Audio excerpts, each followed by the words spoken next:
تا حالا شده وارد جمعی بشی، همه چی به نظر خوب بیاد، ولی یه حسی ته دلت بگه انگار آدما دارن ازت فاصله میگیرن؟ نه حرف زشتی زدی، نه بی احترامی کردی، اما یه چیزی درست پیش نرفته. شاید مشکل از یه سری رفتار ریز باشه، رفتارهایی که حتی خودت هم متوجهشون نیستی، ولی باعث میشن دیگران به طور ناخودآگاه ازت خوششون نیاد، حتی اگه آدم فوق‌العاده‌ای باشی. توی این ویدیو قراره بریم سراغ 10 تا از همین اشتباهات پنهان که روانشناسا کشفش کردن. کارهایی که به ظاهر کوچیکن ولی کلی روی ارتباطات تأثیر دارن.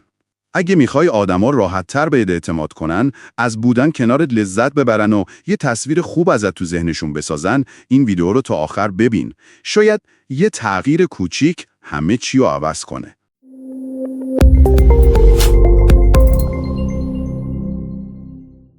توی این قسمت قراره بریم سراغ یه مقاله فوق‌العاده از سایتی به اسم اکسپرت ادیتور که توسط نویسنده‌ای به نام لاچلن براون نوشته شده. کسی که تخصصش توی روانشناسی رفتاری و ارتباطاته. خیلی وقتا چیزهایی که باعث میشن بقیه ازمون فاصله بگیرن، اشتباهات بزرگی نیستن، بلکه رفتارهای خیلی کوچیک و ناخودآگاهن. یه جور عادت توی فکر کردن یا ارتباط گرفتن که کم کم آدم‌ها رو ازمون دور میکنن. همه اینها ریشه در الگوهای روانشناختی دارن که روی نحوه درک دیگران از انرژی، نیت و هوش اجتماعی تو تأثیر میذارن. اگر دنبال این هستی که روابطت عمیق‌تر و واقعی‌تر باشه یا بخوای تو ارتباط با دیگران نسخه بهتری از خودت نشون بدی، این ویدیو رو از دست نده. 1. حرف زدن بیش از حد توی گفتگو، حتی اگه نیت بدی نداشته باشی. ممکنه فکر کنی داری فقط حرف میزنی، بیا اطلاعات مفید میدی، ولی وقتی همیشه توی گفتگو فقط تو حرف بزنی، حتی با نیت خوب، یه پیام پنهانی رو منتقل میکنی. این مکالمه قرار درباره من باشه. طبق روانشناسی تعاملات اجتماعی، آدما برای اینکه حس ارتباط واقعی داشته باشن، باید حس شنیده شدن رو تجربه کنن. وقتی ناخواسته مکالمه رو قبضه می‌کنی، یه قرارداد عاطفی نانوشته رو میشکنی و اون یکی طرف احساس نادیده گرفته شدن میکنه. راه حل، قانون 50-50. اگه چند دقیقه حرف زدی، یه سوال واقعی بپرس و بذار اونم حرفاشو بزنه. 2. بیش از حد توضیح دادن. خیلی وقتا فکر میکنیم هرچی بیشتر توضیح بدیم بهتر فهمیده میشیم یا آدم جذابتری به نظر میاییم، ولی از دید روانشناسی زیاد توضیح دادن معمولاً نشونه ناامنی یا حتی کنترلگریه. اگه بی‌موقع و بدون اینکه کسی چیزی بپرسه توضیح اضافه بدی، ممکنه این پیام رو منتقل کنی که من به فهم بقیه اعتماد ندارم یا دارم زور میزنم نظرشون رو جلب کنم. واقعیت اینه که مردم به کسی که اعتماد به نفس داره احترام میذارن و این اغلب به معنی کمتر حرف زدنه. اگه نیتت مشخصه، اعتماد کن که دیگران خودشون متوجه حرفات میشن. 3. استفاده زیاد از طعنه یا شوخی‌های منفی. یه ذره طعنه گاهی میتونه بامزه و جذاب باشه، ولی وقتی زیاد ازش استفاده میکنی، تبدیل میشه به یه انرژی سنگین. چرا؟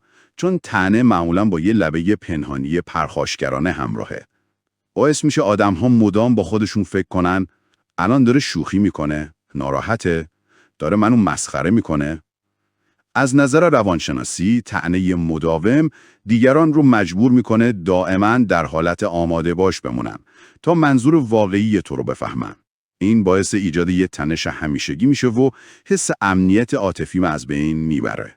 راه حل، به جای نیش‌های طعنه‌آمیز، از صداقت همراه با شوخ طبعی یا صمیمیت واقعی استفاده کن. هنوز هم میتونی بامزه باشی، بدون اینکه آدم‌ها رو خسته یا سردرگم کنی. 4. دادن نصیحت بدون اینکه کسی ازت خواسته باشه. کمک کردن حس خوبی داره، ولی وقتی یه نفر ازت نخواسته، نصیحت کردن میتونه مثل قضاوت کردن به نظر بیاد. از نظر روانشناسی، این کار چیزی به اسم تهدید موقعیت یا استاتوس فرت رو فعال میکنه. یعنی به طور ضمنی میگی تو نمیدونی داری چی کار میکنی، بذار من بگم کار درست چیه. وقتی خیلی زود میری سراغ راه حل دادن، ناخواسته داری به حس توانایی و شایستگیشون آسیب میزنی. کار درست، اول بپرس دوست داری راهنمایی بدم یا فقط گوش کنم؟ فقط همین یه سوال میتونه رابطت رو با طرف مقابل بهتر کنه و احترام بیشتری برات بیاره. 5. زیادی مهربون بودن به صورت مصنوعی یا نمایشی. باور کنی یا نه، بعضی وقتا آدم‌ها کنار کسی که بیش از حد مهربونه احساس راحتی نمی‌کنن. مخصوصاً اگه اون مهربونی یه جورایی اغراق شده یا ساختگی باشه. از دید روانشناسی ما دنبال هماهنگی می‌گردیم. یعنی گفتار، لحن صدا و زبان بدن باید با هم بخونن. وقتی مهربونی زیادی از حد واقعی به نظر میرسه، اون حس هماهنگی از بین میره و یه جور حس ماسک زدن منتقل میشه. این باعث میشه مردم تو دلشون بپرسن چی داره قایم میکنه؟ چرا اینقدر زور میزنه خوشایند باشه؟ نکته مهم، دوست داشتنی بودن واقعی از حضور همیشگی خوش برخوردی نمیاد، از اصالت میاد. یعنی خود واقعی تو نشون بدی با همه مرزها و نظراتت. 6. رقابت کردن زیرپوستی توی مکالمه ها. ممکنه فکر کنی فقط داری با بقیه همدلی میکنی و تجربه مشابهت رو تعریف میکنی. ولی اگه همیشه مکالمه رو برمیگردونی سمت خودت، طرف مقابل حس میکنه که داری قدرت اجتماعی رو میکشی سمت خودت. از نظر روانشناسی این رفتار اسم داره: نارسیسیسم مکالمه‌ای. یعنی یه الگوی پنهانی که طرف تو مکالمه دائم سکانو میگیره به سمت خودش. حتی اگه فکر کنه داره حمایت میکنه. حواست باشه، اشکالی نداره داستان خودت رو بگی، ولی اول بذار داستان اونا کامل شنیده بشه. بذار لحظه‌شون رو زندگی کنن. مردم بیشتر یادشونه چه احساسی ازت گرفتن، نه اینکه دقیقاً چی گفتی. 7. ندیدن نشونه‌های عاطفی. فرض کن با یکی حرف میزنی، یهو طرف ساکت میشه، نگاهش به یک جای خیره میشه، ولی تو همچنان حرف خودتو میزنی. این بیادبی نیست، این ناآگاهی اجتماعیه. در روانشناسی یکی از جنبه‌های هوش هیجانی همترازی عاطفی یا emotional attunement، یعنی اینکه بتونی از روی زبان بدن، لحن، حالت صورت یا زمانبندی طرف بفهمی حالش چطوره. اگه این سیگنال ها رو نادیده بگیری، دیگران حس میکنن دیده نمیشن یا بدتر حس میکنن نادیده گرفته میشن. کار درست، یه لحظه مکث کن، حواست رو جمع کن، یه سوال ساده اما انسانی بپرس، مثل الان وقت خوبیه برای این صحبت؟ یا نظر چیه راجع به این؟ 8. حرف زدن غیر مستقیم یا گنگ. گاهی فکر میکنیم غیر مستقیم حرف زدن نشونه مؤدب بودنه، ولی در طولانی مدت این نوع ارتباط فقط باعث سردرگمی و خستگی میشه. روانشناسی بهمون میگه که آدم‌ها دنبال وضوح هستن. وقتی دائم از عباراتی مثل نمیدونم، هرچی تو بگی یا شاید این خوب باشه استفاده میکنی، دیگران ممکنه فکر کنن یا تصمیم گیری بلد نیستی یا از نظر احساسی دوری. بدتر از اون ممکنه فکر کنن داری مخفی کاری میکنی، چون داری از گفتن فکر واقعی تفره میری. یاد بگیر مردم به صداقت احترام میذارن. لازم نیست بیرحم یا تند باشی، فقط واضح، محترمانه و با نیت روشن حرف بزن. 9. عذرخواهی بیش از حد. عذرخواهی وقتی کسی را ناراحت کردی یا اشتباهی کردی خیلی کار خوبیه. ولی وقتی مدام بابت همه چی ببخشید میگی، بابت حرف زدن، وقت گرفتن، نیاز داشتن یا حتی نفس کشیدن، این پیامو میدی: من فکر میکنم یه بار اضافیم. از نگاه روانشناسی، عذرخواهی مداوم معمولاً از عزت نفس پایین و ترس از طرد شدن میاد. ولی به جای اینکه باعث بشه بقیه بیشتر دوست داشته باشن، برعکس باعث ناراحتی یا حتی دلزدگی میشه. آدم‌ها ممکنه تو رو به چشم کسی ببینن که همیشه دنبال تایید اون نیاز به دلگرمی داره و این با گذشت زمان خسته کننده میشه. تمرین کن.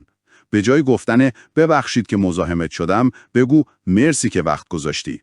همین تغییر کوچیک انرژی مکالمه رو عوض میکنه و تأثیر تو رو روی دیگران بهتر میکنه. 10. نیاز به این که همیشه حق با تو باشه، حتی خیلی زیرپوستی. این یکی خیلی آروم و بی صدا وارد میشه. مثلا وقتی یه نفر داستان تعریف میکنه و تو اصلاحش میکنی یا گیر میدی به جزئیات ریز یا سعی میکنی نظر خودو تحمیل کنی، در ظاهر شاید به نظر بیاد داری دنبال حقیقت میگردی، ولی از دید روانشناسی این رفتار معمولاً از نیاز به اثبات لیاقت، باهوش بودن یا کنترل داشتن میاد. اما برای بقیه این حس رو میده که تو بیشتر دنبال بردنی تا ارتباط گرفتن. حس میکنن باید باهات رقابت کنن، نه اینکه باهات همراه باشن.